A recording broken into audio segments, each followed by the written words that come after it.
하시죠. 순종이 지혜입니다. 사람들이 지혜롭다 하는 말을 들을 때 어떤 사람을 지혜롭다고 생각할까? 제가 생각해 봤어요. 4번 중에 답을 하세요. 지혜로운 사람은 영특한 사람이 생각난다, 간사한 사람이 생각난다, 까칠한 사람이 생각난다, 순수한 사람이 생각난다. 자, 1번인 사람은 손 드세요. 지혜롭다 그러면 영특하다. 또 2번 간사하다. 또 3번 까칠하다. 4번 순수하다. 보통 지혜롭다 그러면 순수하다 생각하는 사람은 사실은 적지요. 제목을 순종이 지혜입니다 그래 놓고 지금 하니까 머리들이 짱구가 굴러가지고 그렇게 대답하시는 거지. 순수하다 그러면 심지어 어벙하다 뭐 이렇게까지 생각할 수 있기 때문에 영특한 사람이 지혜로운 사람이다 이렇게 생각하죠. 그런데 성경에서는 순종이 최고의 제사가 되고 순종하는 사람이 복을 받는다 그렇게 가르치고 있습니다. 그래서 순종하는 사람이 어리숙하게 보여도 결과적으로 제일 빠르고 지름길을 가는 경우가 많기 때문에 순종이 지혜다 그렇게 말씀드리는 것입니다. 오늘 본문은 5번의 조건절로 되어 있습니다. 조건절이란 무엇을 하라 그리하면 무엇을 해주겠다 이런 문장을 조건절이라고 말합니다. 2절에 그리하면, 4절에, 6절에, 10절에 그리하면이라는 단어가 4번 나옵니다. 그런데 8절에는 그리하면이라는 단어가 생략되었습니다. 그러니까 몇 번의 그리하면으로 되어 있다고요? 5번의 그리하면으로 되어 있는 조건절입니다. 한눈에 볼 수 있도록 요약하면 나의 명령을 지키라 그리하면 장수와 평강을 준다. 진리를 마음에 새겨라 그리하면 은총을 받는다. 범사의 그를 인정하라 그리하면 내 길을 인도하신다. 여호와를 경외하라 그리면 건강을 주신다. 하나님께 제물을 드려라 그리하면 물질의 복을 받는다. 오늘 본문이 강조하는 것은 인간이 복을 받기 원하고 지혜를 받기 원한다면 하나님과의 올바른 관계를 유지해야 된다는 것을 가르쳐주고 있습니다. 인간은 다른 피조물과 전부 다르게 하나님의 형상대로 지음을 받았습니다. 이에 대하여 창세기 1장 26절로 28절 시작. 하나님이 이르시되 우리의 형상을 따라 우리의 모양대로 우리가 사람을 만들고 그들로 바다의 물고기와 하늘의 새와 가축과 온 땅과 땅에 기는 모든 것을 다스리게 하자 하시고 하나님이 자기 형상 곧 하나님의 형상대로 사람을 창조하시되 남자와 여자를 창조하시고 하나님이 그들에게 복을 주시며 하나님이 그들에게 이르시되 생육하고 번성하여 땅에 충만하라 땅을 정복하라 바다의 물고기와 하늘의 새와 땅을 움직이는 모든 생물을 다스리라 하시니라. 아멘. 히브리어로 하나님의 형상을 이마고 데이 하나님의 이미지 그러한 뜻입니다. 인간은 다른 피조물과 다르게 하나님의 신성 하나님의 영이 담겨있는 존재라는 것을 알아야 합니다. 그러므로 인간은 영혼을 지닌 인격적 존재가 되었고 인격적이신 하나님과 바른 관계를 유지할 때에 비로소 인간 본연의 가치 있는 삶을 살 수 있게 되는 것입니다. 사람들은 누구의 형상을 받았다고요? 그래서 지금 악하고 좀 흉악한 짓을 해도 그것은 죄로 인하여 덮여 있을 뿐이지 그것을 닦아내면 그 본 마음 속에 하나님의 형상이 있다는 걸 알아야 됩니다. 그래서 아무리 개가 비싸고 아무리 비싼 짐승이 있다고 할지라도 사람은 그거보다 존귀한 것입니다. 뭐가 담겨 있기 때문에? 하나님의 형상이 담겨 있기 때문에. 그래 인간은 존귀한 것입니다. 존경받아야 되고 사랑받아야 되는 것이죠. 옆에 있는 분에게 당신이 그렇게 귀한 분인 줄 몰랐습니다. 한번 인사하겠습니다.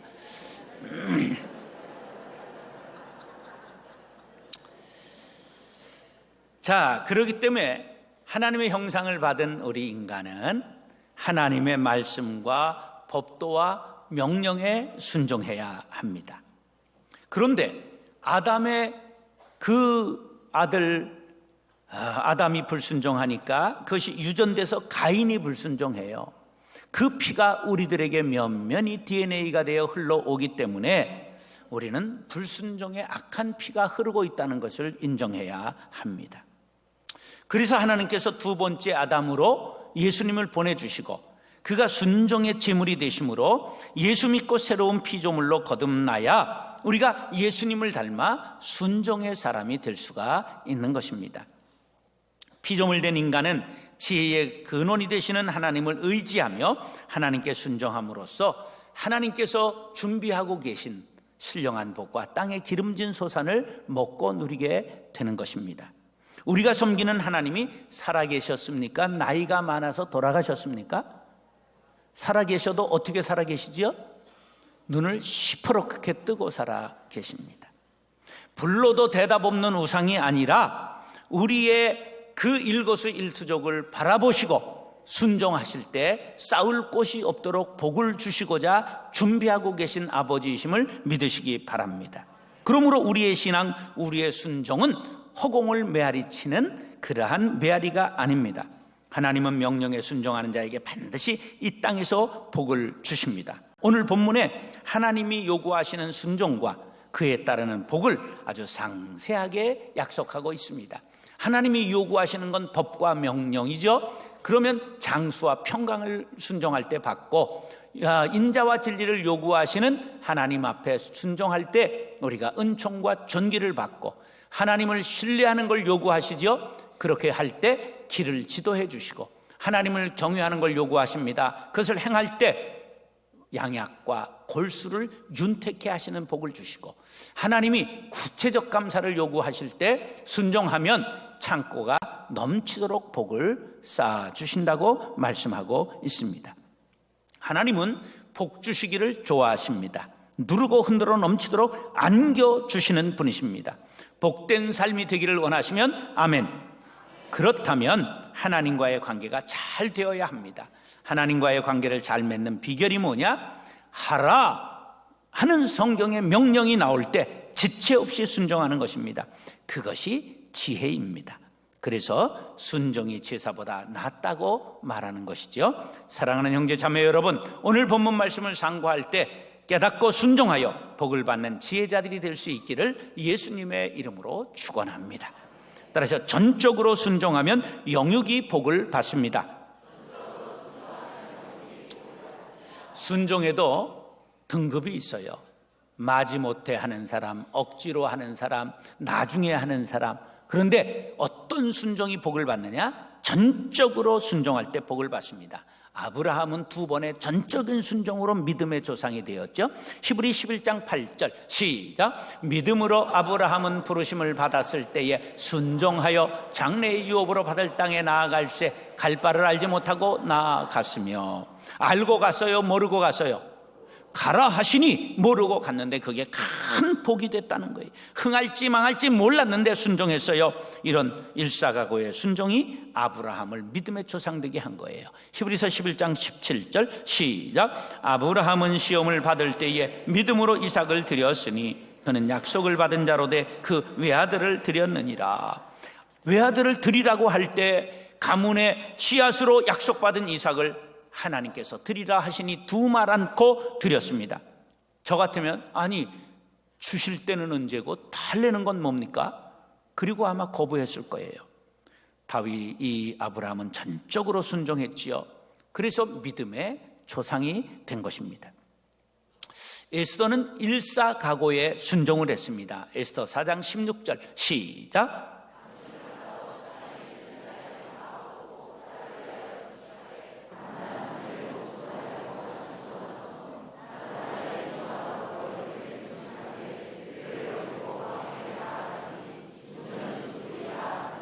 자신의 생명을 돌보지 않고 자신을 던지는 일사각오에 순종을 했지요.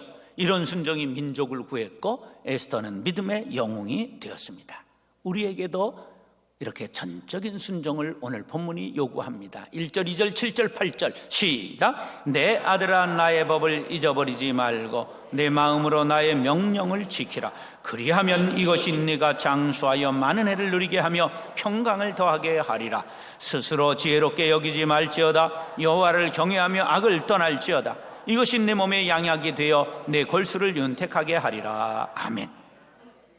나의 명령을 지키라 하는데 마음으로 지키라는 거예요. 이건 마음을 다하여 정성을 다하여 뜻을 다하고 힘을 다하여 하나님의 명령에 순종하라는 것입니다. 스스로 지혜롭게 여기지 말라고 하는 말씀이 있어요. 악을 떠나라고 말씀합니다. 하나님도 섬기고 자신도 믿고 하나님도 섬기고 이 악한 세상의 방법도 사용하지 말라는 것입니다. 믿으려면 철저히 믿고 100% 순종하라는 것입니다. 이런 것을 전심전력하라, 전력 질주하라 말하는 것이죠. 자신의 지혜, 자신의 경험을 신뢰하는 것 오류가 많습니다. 완악한 인간은 절대 진리는 하나님의 말씀보다 오류투성이인 자기의 경험을 소중하게 신뢰하지요. 그뿐만이 아니라 게으른 인간의 속성은 하나님의 말씀을 듣고도 뒤로 미루는 경향이 많이 있습니다. 듣기만 하고 순종하지 않으면 죄인이 됩니다. 그래서 지혜자는 전심전력하라고 우리들에게 순종을 가르치고 있는 것입니다. 아브라함이 전심으로 순종했더니 믿음의 조상이 될 뿐만 아니라 축복의 통로가 되었습니다. 어떤 축복의 통로가 되었는가? 창세기 26장에 이렇게 나와 있습니다. 시작. 네 자손을 하늘의 별과 같이 번성하게 하며 이 모든 땅을 네 자손에게 주리니 네 자손으로 말미암아 천하 만민이 복을 받으리라. 이는 아브라함이 내 말을 순종하고 내 명령과 내 계명과 내 율례와 내 법도를 지켰음이니라 하시니라. 아멘. 이것이 전심으로 순종하는 자에게 주시는 하나님의 축복입니다. 사랑하는 형제 자매 여러분, 적당히 순종하면 안 됩니다. 전심으로 순종하기를 다짐하시기 바랍니다. 아브라함처럼 전심으로 순종하여 영육이 벌받고 축복의 통로가 되시기를 예수님의 이름으로 축원합니다. 따라서 매사에 순종하면 은총을 받습니다. 은총이라는 말은 특별한 사랑이라는 말이에요. 높은 사람에게 받는 특별한 은혜와 사랑을 은총이라고 말합니다. 임금의 사랑을 받는 걸 뭐라고 말해요? 은총을 받았다 이렇게 말하는 거예요. 하나님의 사랑을 받는 걸 뭐라고 그래요? 은총을 받았다 이렇게 말하는 거예요. 목사의 사랑을 받는 건 뭐라고 말해요? 그냥 사랑이에요. 그건 은총이 아닌 거예요. 급시 다른 것, 이런 걸 알아야 돼요.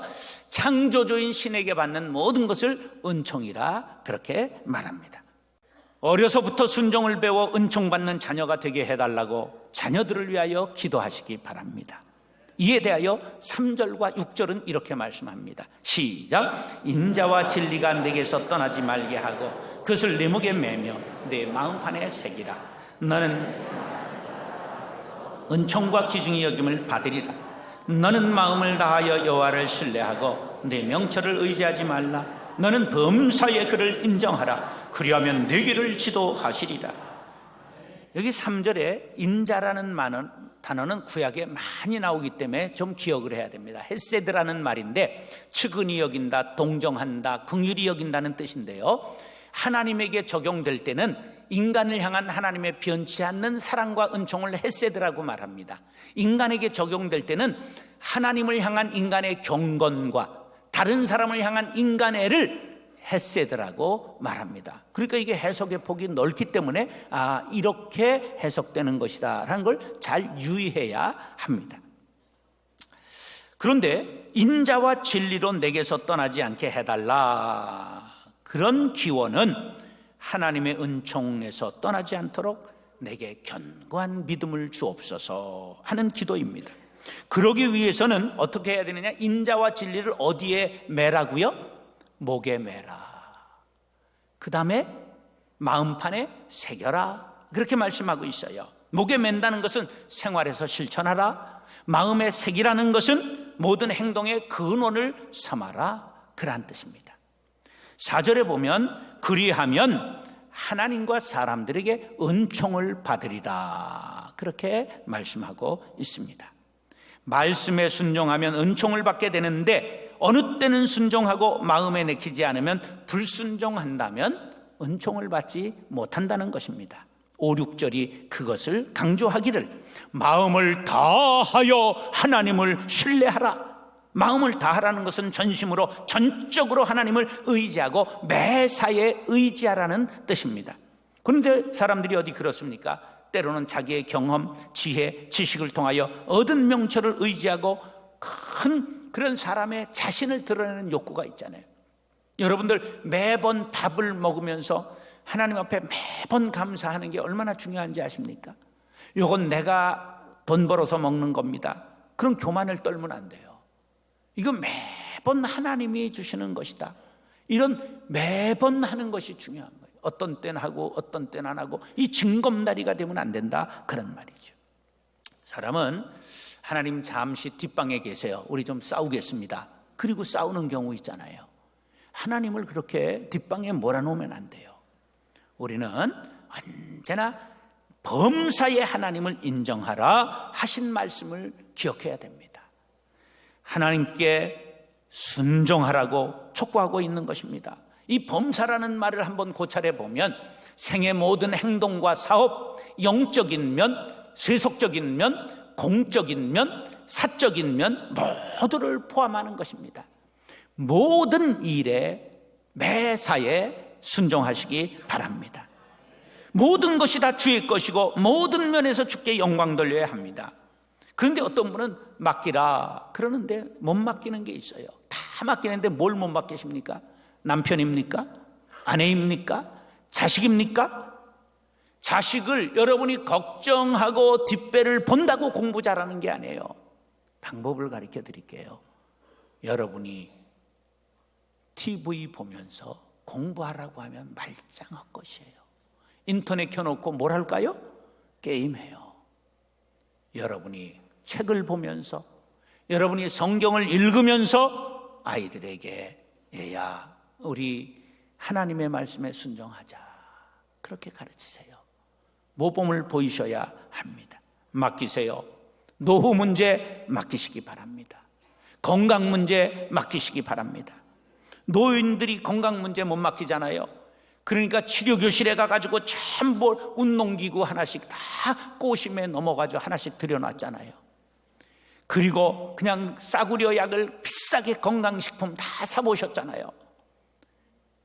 그걸 가지고 순종하시고 헌금하면 하나님께서 그 이상의 건강을 책임져 주십니다. 아멘을 왜 안 하는 거예요? 교회 생활도, 가정 생활도, 직장 생활도, 사회 생활도 다 맡기실 수 있기를 바랍니다. 하나님과 동행하는 자녀들이 되기를 축원합니다. 그러면 하나님께서 여러분의 만사를 지도해 주시는데, 지도한다는 뜻이 뭐냐면 야샤르 그러는데, 하나님께서 인생 여정의 장애물을 제거해 주시고 삶의 여정을 곱게 해 주시는 것을 바로 야샤르 그렇게 말합니다. 맡기는 것이 순종이요, 매사에 순종할 때 하나님의 은총을 받게 된다는 사실을 믿으시면 아멘 하시기 바랍니다. 베드로전서 5장 7절 시작. 너희 염려를 다 주께 맡기라. 이는 그가 너희를 돌보심이라. 어떻게 맡기라고요? 이게 다를 강조해야 돼. 다시 한번, 다 주께 맡기라. 할렐루야. 예, 사랑하는 형제 자매 여러분, 매사에 순종하여 은총을 받는 자녀들이 될 수 있기를 예수님의 이름으로 축원합니다. 따라하시죠. 정성껏 물질을 드리면 넘치는 복을 받습니다. 하나님께서 우리들에게도 구체적 순종을 요구하세요. 따라서 하나님은 조둥아리의 순종을 원치 아니하시고 구체적 순종을 원하신다. 하여간 말로만 때우는 자식, 말로만 때우는 며느리 밉지요.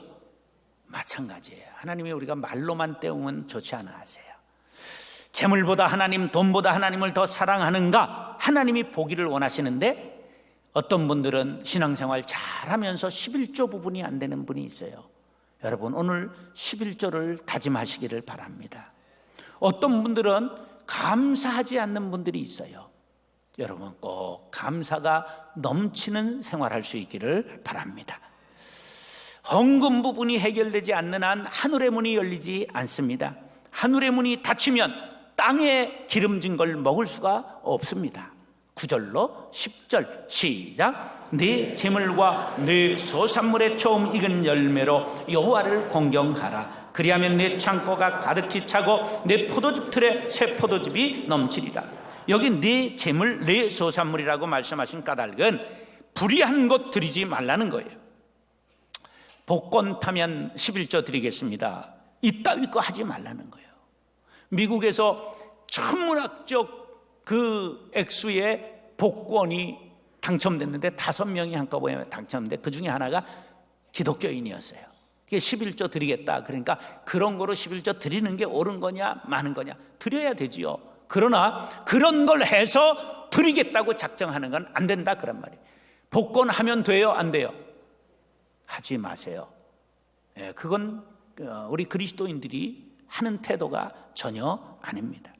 모든 분야에서 11조를 해야 정상이지만 우리가 그런 걸 해서 드리겠다, 그런 말하는 사람은 신앙 자체가 잘못된 거다 그런 말이에요. 뭐 손을 들라고 하진 않겠어요? 복권한 사람 손 들어보세요. 제가 그러진 않겠어요. 저도 안 했어요. 한 번도. 하지 마세요. 그런데 여기 처음 익은 열매로 여호와를 공경하라 그랬는데 이건 초절매만 의미하는 게 아니라 제일 좋은 것, 아주 아끼는 것, 내 목숨과 같이 여기는 것 드리라는 거예요. 그래서 초다드린 이삭을 아브라함이 바쳐라 이렇게 한 것은 바로 우리들에게 초절매를 원하시는 하나님의 마음이 있는 거죠. 옥합을 깨트려 향유를 부어드린 여인들, 제자들이 맹비난했는데 예수님은 칭찬하셨잖아요. 그가 내게 좋은 일을 하였느니라. 다 같이 한번 읽겠습니다.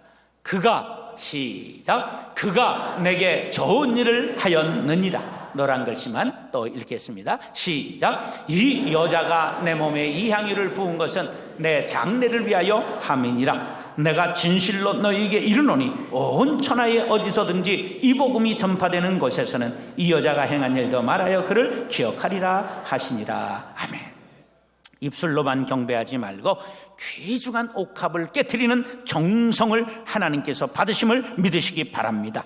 사람이 하나님께 물질을 드려 구체적으로 감사를 표시하는 것은 하나님이 나의 주인이 되십니다, 즉 주권을 인정하는 믿음의 외적 표식이라고 하는 것을 알아야 합니다. 이러한 태도는 피조물이 창조주 되시는 하나님을 경외하는 겸손한 태도인 것입니다. 하나님께서는 이렇게 자신을 경외하는 겸손한 자들에게 지혜를 주시고 더하여 이 땅에 기름진 것으로 채워주십니다. 그런데 재물을 아까워하고 인색하면 복을 받을 수 없습니다. 인색함으로나 억지로 하지 말지니 하나님은 즐겨내는 자를 사랑하시느니라. 할렐루야. 인색한 마음을 버리고 억지로 드리는 마음을 버리고 즐겁게 드리시기 바랍니다. 그러면 하늘문이 열리시고 땅에 기름진 것을 먹고 누리게 될 것입니다. 여기 심는 대로 거두는 법칙이 있습니다. 하나님 공경은 구체적이어야 합니다. 말로만 하면 안 되고 재물과 처음 익은 열매를 드려야 됩니다. 그 대가가 창고가 넘치고 포도즙들이 넘치게 된다는 것입니다. 이스라엘의 대표적 농사가 포도 농사였기 때문에 포도즙 틀이 넘친다 했으니 우리들로 말하면 쌀떡이 넘치고 현대식으로 말하면 통장에 잔고가 많다, 그러한 말씀이 될 것입니다. 이런 복을 받기 원하시면 먼저 심으시기 바랍니다. 11조 감사헌금 드리시기 바랍니다. 그것으로 하나님께서 순종의 여부를 보신다는 사실을 믿으시기 바랍니다. 부모님을 공경할 때 말로만 하면 섭섭해 하십니다. 고기 사드려야 되고 용돈 드려야 되고 전화 드려야 되고 편지 드리고 우리가 대화해야 합니다. 하나님 공경을 말로만 하지 마시기 바랍니다. 말라기 3장 10절로 12절 시작. 만군의 여호와가 이르노라. 너희의 온전한 11조를 창고에 들여 나의 집에 양식이 있게 하고 그것으로 나를 시험하여 내가 하늘문을 열고 너희에게 복을 쌓을 곳이 없도록 붙지 아니하나 보라. 만군의 여호와가 이르노라. 내가 너희를 위하여 메뚜기를 금하여 너희 토지 소산을 먹어 없애지 못하게 하며 너희 밭에 포도나무 열매가 기한전에 떨어지지 않게 하리니 너희 땅이 아름다워짐으로 모든 이방인들이 너희를 복되다 하리라. 만군의 여호와의 말이니라. 사랑하는 형제 자매 여러분, 정성껏 하나님께 보화를 드리는 순종으로 넘치는 복을 받게 되시기를 예수님의 이름으로 축원합니다.